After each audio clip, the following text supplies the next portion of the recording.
Hello, and welcome to this video brought to you by the Friends of the Wendon Road Cemetery in association with the Blake Museum. Just a little one this week, correcting a couple of little errors made in previous videos, and elaborating on a couple more things and answering a couple of questions that are coming. Before going on with this video, I'm delighted to share the news that Sedgemoor District Council have had the opportunity to go into the Wendon Road Cemetery and mow the grass. The grass had grown very tall because they were unable to clear it, but there was about 6 mowers in the other day, and they've done an incredible and careful job, it has to be said, in trimming things back to make the place a bit more presentable, respectable, and overall safe. So this is wonderful news. First off, a correction. I mentioned in video 1.2 that Honeysuckle was another name for Clare Street, which was wrong. It actually ran between Clare Street and Market Street. When the Angel Crescent shopping centre was built, the alley was wiped off the map. The name Honeysuckle presumably refers to the plant, suggestive of a time when the north of the town was less developed. In medieval documents, it mostly seems to have been occupied by garden plots. Because of the shopping centre, there is little left of Market Street or Clare Street today. Both were medieval. Clare Street, for most of its history, was known as Back Street, as it was behind the High Street, quite simply. We also find it called Horlock Street in 1321, then Orlov or Orlew Street a little later, apparently after important men, possibly the same man, who lived there. Where the name Clare Street came from, though, is unknown to me. It seems to be late Victorian. Market Street we find as Pennell Street in 1362, referring to John Pinnell, who lived there. Pinnell Street had become Prickett's Lane by the 18th century after another resident who lived there. The broad area where Pennell Street and Orlew Street met became Pennell Orlew, although it should be noted that the bit we specifically call Pennell Orlew today, confusingly for most of its history, was referred to as Pig Cross, especially after 1609 when it's first mentioned. In medieval documents it was the Or Fair, meaning cattle market, Orth meaning cow, fair meaning market. This cattle market, initially held in the street and then a dedicated marketplace, was held until 1935 and is where we get the name Market Street, as it led up to the market, as well as the old market pub, as opposed to the new market pub, which is where the new market was established, unsurprisingly. Mount Street didn't exist in the Middle Ages. Its route follows the town ditch and is named after a large Civil War gun emplacement, the Mount, roughly where the old Thompson's building is today. In video 1.1 I forgot to mention 2 more very important local saints. One is St Saviour, now represented by St Saviour's Avenue. There was a medieval chapel dedicated to him at the point where the Old Taunton Road meets the river, which was described in 1540 by John Leland as the chapel of St Saviour at the south side without the town was builded in hominum memoria, in human memory, by a merchant of Bridgewater called William Poole or Pole. St Saviour is another way to express Jesus Christ. He's not a separate person. The second saint important to medieval Bridgewater I've got to mention was St Matthew, also known as Levi. He was one of the 12 apostles of Christ.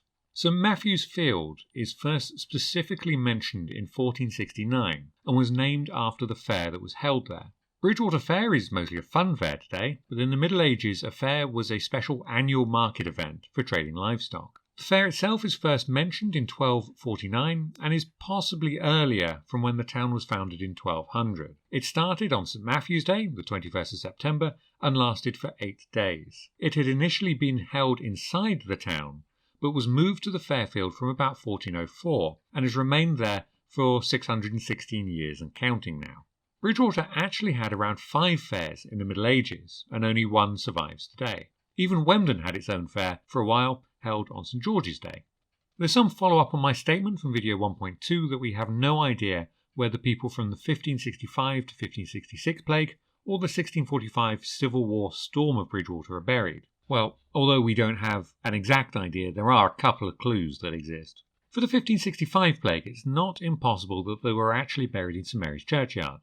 Mike Searle, honorary curator of the Blake Museum, has related to me a story he was told by his father, who was a boy in the 1930s, remembered work on the path near the church tower that provides a handy shortcut from the west end of Little St Mary Street through to Danger's Ope. Apparently a few inches below the surface, hundreds of skeletons could be seen, packed in like sardines. What makes this seem more likely to be an emergency burial ground, rather than those pauper burials I mentioned in 1.3, is that this sounds like there were no coffins, and bodies in shrouds were packed in together at the same time, not over a period of time.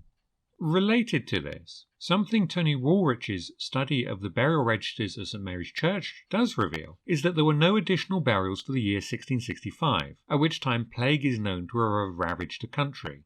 The following extract is from Jarman's 1889 History of Bridgewater relating to the year 1665, and Jarman says, "The town suffered greatly from the plague, and no market could be held for some time for fear of infection spreading, the country people being too timorous to venture into the town. For the sake of obtaining the necessaries of life, the townspeople went as far as Horsey Lane on the Bath Road, which was fixed upon as a kind of rendezvous for both country and town. Here the villagers bought their farm produce and were met by the townspeople, who bought their wares and returned to the plague-stricken town. An elm was planted at this spot, long known as Watch Elm, and the late George Parker informed us that he remembered, when as a boy, having the tree pointed out to him.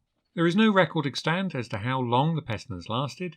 The tradition has been handed down that the dead were buried at frequent intervals in one common grave in a waste spot in High Street, nearly opposite the town hall, covered with neat buildings in 1884. This tradition has of recent years been somewhat discredited, but it was probably true, insomuch as no extra burials recorded in St Mary's Churchyard at the time, and the numerous corpses must have found sepulchre somewhere within the precincts of the town."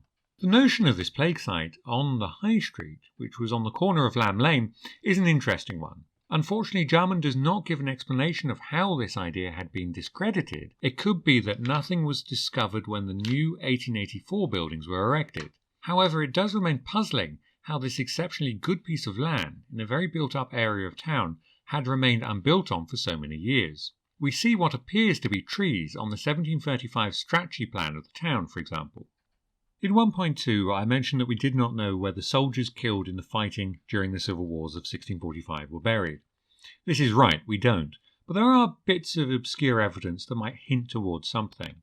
Bridgewater's first historian, George Parker, who lived from 1796 to 1888, recalled in 1877 the construction of St John Street in the late 1830s, when it was laid out to connect the new railway line to the town, the railway arriving in Bridgewater in 1841. And Parker says, on the east end of the town, near where Berkeley Street stands, were very high mounds of earth, which were removed for building purposes. The workmen found human bones, bullets, swords, and other military weapons.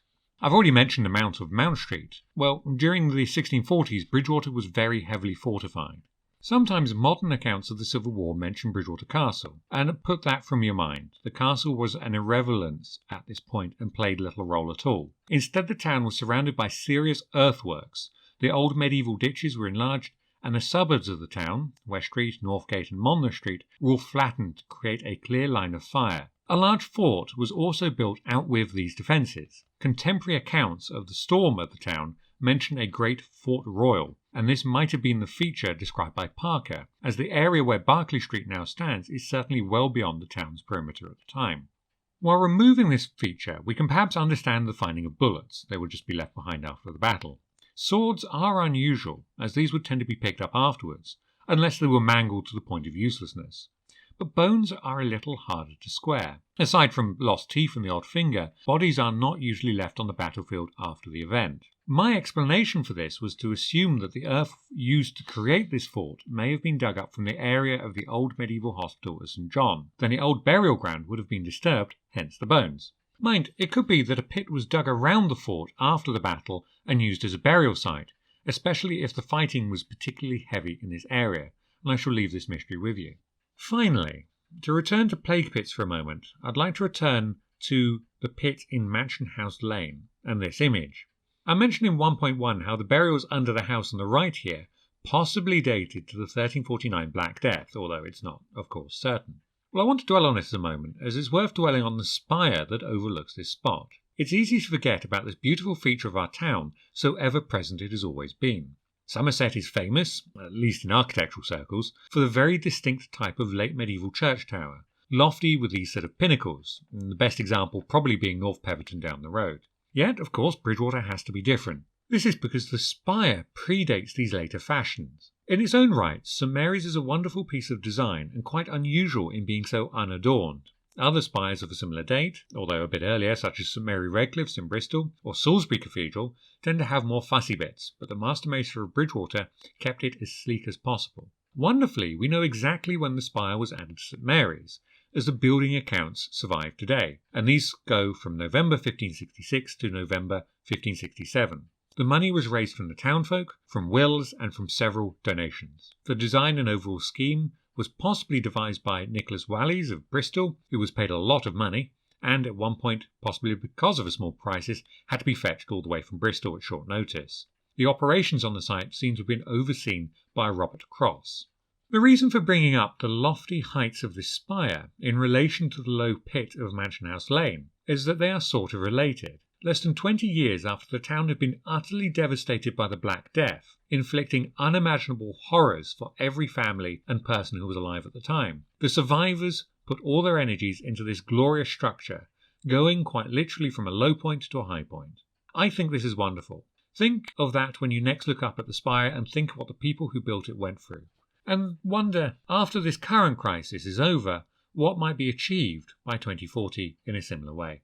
I shall leave that here for today. As usual, you can support the Friends by becoming a member, you can buy one of our books, and you can like and support this video and this channel. Thanks very much, and wishing you all the very best.